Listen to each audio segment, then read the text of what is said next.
Hello viewers, অচেতনার free coaching চ্যানেলে তোমাদের সকলকে স্বাগত জানাই। আজকের ভিডিওটিতে তোমরা যারা কলকাতা বিশ্ববিদ্যালয়ে বিএ ইতিহাস অনার্সে 4th সেমিস্টারে পড়ছো, তোমাদের যে সিসি 8 পেপারটি রয়েছে প্রাক আধুনিক যুগের ইউরোপ, এই পেপারটির একটি গুরুত্বপূর্ণ টিকা প্রশ্ন, আইজ্যাক নিউটন কিভাবে বিশ্ব চেতনায় পরিবর্তন আনেন বা আধুনিক বিজ্ঞানের ক্ষেত্রে আইজ্যাক নিউটনের অবদান কতখানি, এই প্রশ্নটি নিয়ে সংক্ষিপ্ত আলোচনা করবো এবং আলোচনা শেষে এটি যে 5 নম্বরে 250 ওয়ার্ডে যে উত্তরটি তোমাদেরকে পড়তে হবে, সেই উত্তরটিও আমি ভিডিও ক্লাসের মাধ্যমে তোমাদের সামনে প্রোভাইড করবো। তো দেখে নেবো আমাদের মূল আলোচনার বিষয়টি কি রয়েছে।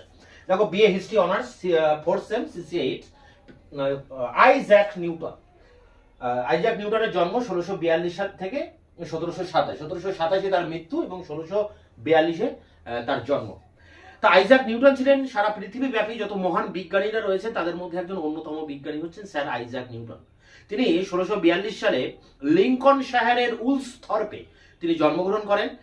ছোটবেলায় তিনি খুব একটা পারদর্শিতা দেখাতে পারেননি, তার মেধার পরিচয় দিতে পারেননি, কিন্তু পরবর্তীকালে তিনি যখন ট্রিনিটি কলেজে ভর্তি হন পড়াশুনো করার জন্য, তখন কিন্তু তিনি অনেক মেধার পরিচয় দেন এবং 1665 খ্রিস্টাব্দে তিনি এই ট্রিনিটি কলেজে ফেলো নির্বাচিত হন। এরপরে আমরা দেখছি যে 1667 খ্রিস্টাব্দে তিনি বীজগণিতের দ্বিপদ উপপাদ্য এটার সমাধান করেন বা দ্বিপদ উপপাদ্যটি তিনি প্রমাণ করেন এবং পাশাপাশি তিনি অন্তর্কলন এবং সমাকলন, যাকে আমরা ডিফারেন্ট ক্যালকুলাস এবং ইন্টিগ্রাল ক্যালকুলাস বলি, এগুলো তিনি আবিষ্কার করছেন। এবং এরপর 1668 খ্রিস্টাব্দে তিনি কেমব্রিজ বিশ্ববিদ্যালয়ে লুকাসিয়ান প্রফেসর হিসেবে সেখানে নিযুক্ত হচ্ছেন। The professor Lucasian professor of mathematics বলে একটা পদ আছে, সেই পদে তিনি প্রফেসর পদে তিনি নিযুক্ত হচ্ছেন। এবং এই সময় তিনি তার যে আলোর প্রতিফলন, আলোর প্রতিফলন নিয়ে তিনি কিন্তু একাধিক গবেষণা করছেন, যে এবং আলোর যে প্রকৃতি, সেই প্রকৃতি নিয়ে তিনি গবেষণা করছেন। এবং এই কারণে তিনি রয়্যাল যে লন্ডনের যে রয়্যাল সোসাইটি রয়েছে, বৈজ্ঞানিকদের যে সংস্থা রয়্যাল সোসাইটি বা রয়্যাল একাডেমি, সেই একাডেমিরও কিন্তু একজন ফেলো নির্বাচিত হচ্ছেন। এবং এই ফেলো নির্বাচিত হওয়ার পর তিনি মানুষের সামনে তার এই যে আলোর যে প্রকৃতি, সেই প্রকৃতি নিয়ে তিনি সেই তত্ত্বটি মানুষের সামনে তুলে ধরেন এবং তিনি বলেন যে সাদা যে রং, সেই রঙের মধ্যে কিন্তু অনেকগুলি রঙের একটা সংমিশ্রণ হচ্ছে এই সাদা রং। সাদা রঙের মধ্যে সব রং রয়েছে। তো এই রং নিয়ে বা আলোর এই প্রতিসরণ নিয়ে তিনি কিন্তু একটা নতুন তত্ত্ব মানুষের সামনে তুলে ধরেন এবং এই রয়্যাল সোসাইটিতে ফেলো নির্বাচিত হয়ে তিনি একটা দূরবীন যন্ত্র, একটা উন্নত মানের যে টেলিস্কোপ, সেই টেলিস্কোপটি তিনি আবিষ্কার করেন, প্রতিফলন দূরবীন, রিফ্লেক্টিং যে টেলিস্কোপ, সেটাকে তিনি আবিষ্কার করেন। সেখানে লেন্সের পরিবর্তে তিনি একটা প্রতিফলক ব্যবহার করেন এবং মানুষকে চমকে দেন। অবশ্যই এই প্রতিফলন দূরবীন আবিষ্কার করার ভিতর দিয়েই তিনি এই রয়্যাল সোসাইটির ফেলো নির্বাচিত হয়েছিলেন এবং পরবর্তীকালে তিনি আলোর প্রতিসরণ বা একটি সাদা রঙের ভিতরে যে একাধিক রং থাকতে পারে বা একাধিক রঙের সংমিশ্রণ সাদা রং, এই বিষয়টি মানুষের সামনে কিন্তু তুলে ধরেন। আলোর প্রকৃতি নিয়ে তিনি গবেষণা করেন। তবে এই বিষয়টা নিয়ে অনেক বাদানুবাদ চলে অনেক পণ্ডিতদের মধ্যে, তবে শেষ পর্যন্ত সবাই মেনে নেন এই নিউটনের এই বক্তব্য, সবাই কিন্তু মেনে নেন। এরপরে তিনি আরেকটা গুরুত্বপূর্ণ বিষয় আবিষ্কার করেন। তিনি বলেন যে এই যে রঙের যে প্রতিফলন, সেই প্রতিফলনের মধ্যে একটা উজ্জ্বল কালো রঙের বৃত্ত রয়েছে, যাকে রিং বলা হয় এবং যার এখন বর্তমান নাম হচ্ছে নিউটন রিং। তো এই বৃত্তাকার বলয়, যাকে আমরা নিউটনের বলয় বলি, সেটিও কিন্তু তিনি আবিষ্কার করছেন এই আলোর ভিতরে। এরপরে তিনি আরেকটি মানে এই পর্যন্ত তার একটা পর্ব। এরপর তিনি তো একজন বড় জ্যোতির্বিজ্ঞানী এবং গণিতজ্ঞ, পাশাপাশি অ্যালকেমিস্টও ছিলেন। এছাড়া তার ধর্ম বা রাজনীতিতেও তার দক্ষতা ছিল।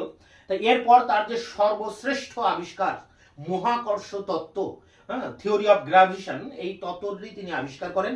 এবং এটা নিয়েও তো অনেক গল্প আছে যে তিনি একদিন বাগানে বসেছিলেন আপেল গাছের পাশে এবং একটি আপেল পড়তে দেখে তিনি সেখান থেকে চিন্তা করেন যে আপেলটি কেন নিচে পড়লো, উপরে উঠে গেল না কেন। এই চিন্তা ভাবনা থেকে তিনি আবিষ্কার করেন তার এই মহাকর্ষ তত্ত্ব এবং তিনি স্পষ্ট বুঝতে পারেন যে এই বিশ্বব্যাপী এই মহাকর্ষ বলের কারণে সূর্যকে কেন্দ্র করে বাকি গ্রহগুলো তাকে কেন্দ্র করে আবর্তিত হচ্ছে এই মহাকর্ষ বলের জন্যই। আবার পৃথিবীর মহাকর্ষে বলের জন্য চাঁদও কিন্তু পৃথিবীর চতুর্ধারে কিন্তু পরিক্রমা করে বেড়াচ্ছে এবং পৃথিবীর নিকটতম সমস্ত বস্তু সব পৃথিবীর বুকে এসে পড়ে। হ্যাঁ, এই এই যে মহাকর্ষ তত্ত্ব, এই তত্ত্বটি কিন্তু একেবারে নতুন একটি তত্ত্ব।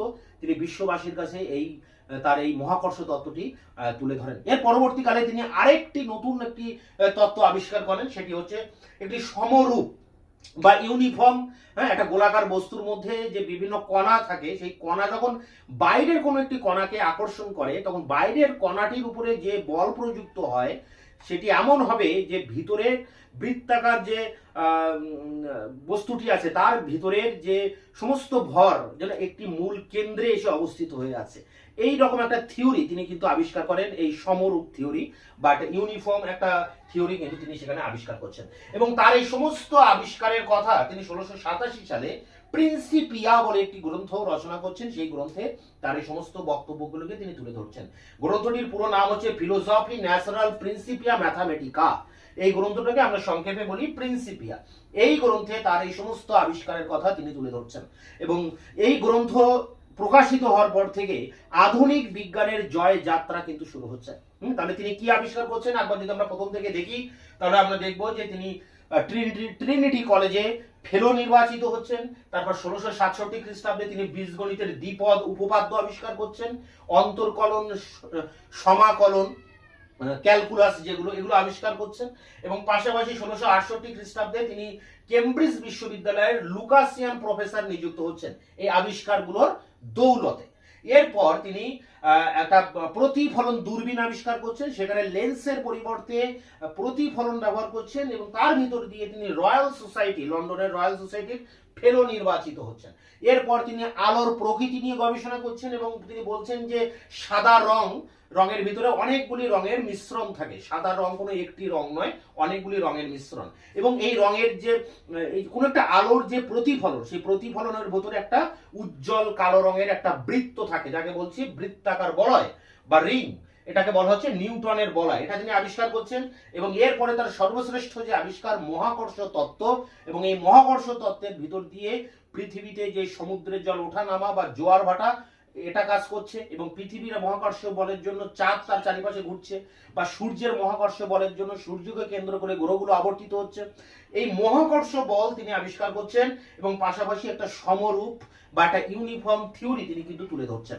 এবং এই টোটাল সমস্ত আবিষ্কারের কথা 1687 খ্রিস্টাব্দে তিনি তার এই আবিষ্কারের কথা বহুদিন প্রচার করেননি, কিন্তু একেবারে জীবনের শেষ পর্যায়ে এসে তিনি 1687 খ্রিস্টাব্দে তার প্রিন্সিপিয়া গ্রন্থে তার এই আবিষ্কারগুলোর কথা তিনি তুলে ধরেন ফিলোসফি ন্যাচারাল প্রিন্সিপিয়া ম্যাথামেটিকা গ্রন্থে। এবং এই গ্রন্থ প্রকাশিত হওয়ার পর থেকে আধুনিক যুগের যে বিজ্ঞান, সেই বিজ্ঞানের জয় যাত্রা কিন্তু শুরু হয়। তো এই বিষয়গুলো নিয়ে সারসংক্ষেপে 250 ওয়ার্ডের মধ্যে লিখতে হবে তোমাদের এই প্রশ্নের উত্তরটি। এই উত্তরটি আমি তোমাদের জন্য রেডি করেছি, লিখি নিজে হাতে। সেই নোটসটা নিয়ে এবার অন স্ক্রিনে আলোচনা করব। BA history honours general 4th সেমিস্টারদের জন্য CC8 অনার্সের, এবং পাশে তোমরা যারা 6th সেমিস্টারে পড়ছো তোমাদের জন্য DSC B2 পেপারেও এই প্রশ্নটি কিন্তু ইম্পর্টেন্ট। তো দেখো, আইজ্যাক নিউটন কিভাবে আমাদের বিশ্ব চেতনায় পরিবর্তন করেন। প্রশ্নমান 5। উত্তরটি লিখবে এইভাবে: পৃথিবীর মহত্তম বিজ্ঞানীদের অন্যতম স্যার আইজ্যাক নিউটন 1642 থেকে 1727 লিঙ্কনশায়ারের উলসথর্পে জন্মগ্রহণ করেন। বাল্যজীবনে তিনি মেধার বিশেষ কোনো পরিচয় না দিলেও ট্রিনিটি কলেজে পড়ার সময় তিনি খুব সুখ্যাতি অর্জন করেন এবং 1665 খ্রিস্টাব্দে নিউটন ট্রিনিটি কলেজে ফেলো নির্বাচিত হন। 1667 খ্রিস্টাব্দের মধ্যে তিনি বীজগণিতের দ্বিপদ উপপাদ্যটি বায়োনিমাল থ্রাম প্রমাণ করেন এবং অন্তর্কলন, ডিফারেন্সিয়াল ক্যালকুলাস এবং সমাকলন, ইন্টেগ্রাল ক্যালকুলাস এর মূল পদ্ধতিগুলি আবিষ্কার করেন। পরের প্যারা 1668 খ্রিস্টাব্দে নিউটন কেমব্রিজ বিশ্ববিদ্যালয়ে গণিতের লুকাসিয়ান প্রফেসর অফ ম্যাথামেটিক্স নিযুক্ত হন। এই সময় তিনি একটি প্রতিফলন দূরবীন মানে রিফ্লেক্টিং টেলিস্কোপ তৈরি করেন, যাতে লেন্সের জায়গায় একটি প্রতিফলন ব্যবহার করেন। এই আবিষ্কারের জন্য তিনি লন্ডনের রয়্যাল সোসাইটির ফেলো নির্বাচিত হন। রয়্যাল সোসাইটির ফেলো নির্বাচিত হওয়ার পরই তিনি তার আলোর প্রকৃতি সম্পর্কে আবিষ্কারটির কথা সকলকে জানান। তিনি প্রমাণ করেন যে সাদা রং সব রকম রঙের আলোর সংমিশ্রণ। নিউটনের এই আবিষ্কার সম্পর্কে পণ্ডিত মহলে বাদানুবাদ দেখা দেয়, তবে শেষ পর্যন্ত নিউটনের মতবাদ সত্য বলে প্রমাণিত হয়। আলো নিয়েও আরও পরীক্ষা নিরীক্ষা করে এক রঙা প্রতিফলিত আলোর উজ্জ্বল ও কালো বৃত্তাকার বলয় বা রিং আবিষ্কার করেন। নিউটনের নামানুসারে এগুলোকে নিউটনের বলয় বলা হয়ে থাকে, যেমন নিউটন রিংস। এবং শেষ প্যারায় দেখো, উলস্থর্পে বসবাসকালেই নিউটন তার মহাকর্ষ তত্ত্ব আবিষ্কার করেন। তিনি উপলব্ধি করেন যে বিশ্বব্যাপী মহাকর্ষের ফলে যেমন সূর্যকে কেন্দ্র করে গ্রহগুলি ঘুরছে, তেমনি পৃথিবীকে কেন্দ্র করে চাঁদ ঘুরছে, আবার নিকটবর্তী সব বস্তুই পৃথিবীর বুকে এসে পড়ে। সূর্য গ্রহগুলোর মধ্যে প্রত্যেকটির গ্রহ ও তাদের উপগ্রহগুলির মধ্যে পৃথিবীর সমুদ্র ও চন্দ্র ও সূর্যের মধ্যে জোয়ার ভাটা ও সাধারণভাবে জগতের যে কোনো দুটি বস্তুর মধ্যে যে একই মহাকর্ষ কার্যকরী তা তার কাছে পরিষ্কার হয়ে যায়। এই সময় তিনি আরও একটি গুরুত্বপূর্ণ বিষয় আবিষ্কার করেন।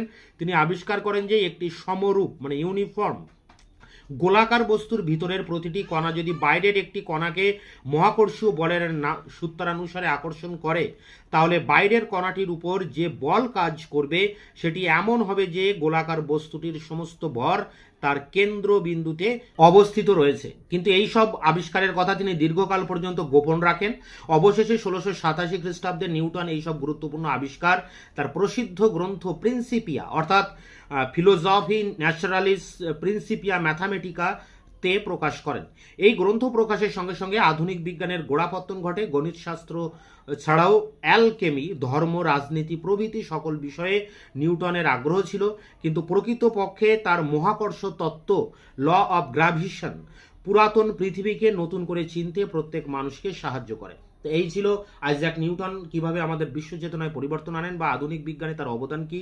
এই টিকাটির এই উত্তরটি তোমরা কালেকশন করে তোমরা পরীক্ষার জন্য এটা নিয়ে প্রস্তুতি নাও। আর তোমাদের যে বাকি আরও ইম্পর্টেন্ট প্রশ্ন আছে সেগুলো আমি একের পর এক ভিডিও লেকচার ক্লাসের ভিতর দিয়ে তার উত্তরগুলি তোমাদের সামনে নিয়ে আসবো। তাই আমার চ্যানেলকে তোমরা সাবস্ক্রাইব করে চ্যানেলের পাশে থাকবে, বন্ধুদের কাছে শেয়ার করবে, তোমাদের মূল্যবান মতামত অবশ্যই কমেন্ট সেকশনে কমেন্ট করে জানাবে।